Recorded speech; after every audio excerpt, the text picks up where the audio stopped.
neurritaraino gauzatzen dira ikastetxearen xedea eta igara pizka bat galduta, osak ez dugu galtzen.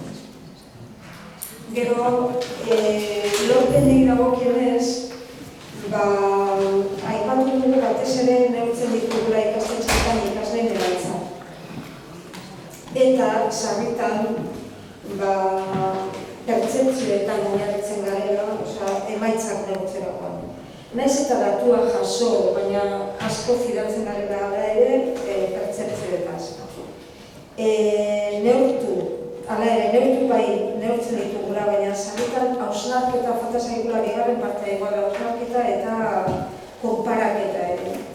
Eta aipatu dugu konparaketa egitearen kultura hori falta zaigula. Hausnarketarena eta konparaketarena pizka bat horma ikitzen duzagula. Gero, ikastetxetako teknologia berrien eraginkortasuna eta hori aipatu dugu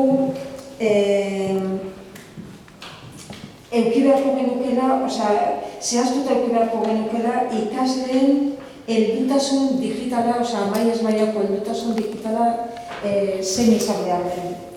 Eta gure iritzia izan da, askotan hori ez daukagula idatzita edo ondo planifikatuta. Hala ere lantzen da ikastetxetan eta lantzen da heldutasun digitala eta hainbeste lantzen da. Bai pentsatu izan dugu, ikastetxe askotan teknologia berrien erabilera hori nahiko zabalduta dagoela barne kudeaketarako. Ikastetxe batzuetan gehiago, beste batzuetan gutxiago, baina hori bide horretan nahiko aurreratuta gaudela. Gero, aipatu dugu,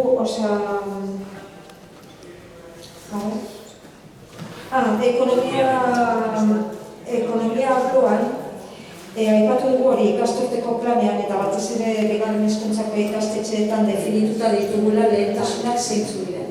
Eta gero horren arabera kudeatzen dela, baina definitzen direla ikasturteko planean, ikasturte hasieran.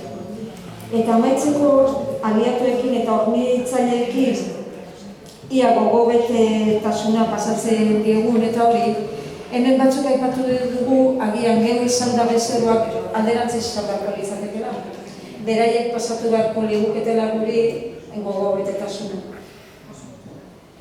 Eta gero sarretan jokatzen dugula ofertaren arabera, hornitzaileek ze oferta egiten dituzten, horren arabera jokatzen dugula edo hartzen ditugula erabakiak edo erabakitzen dugula izango den hornitzailea.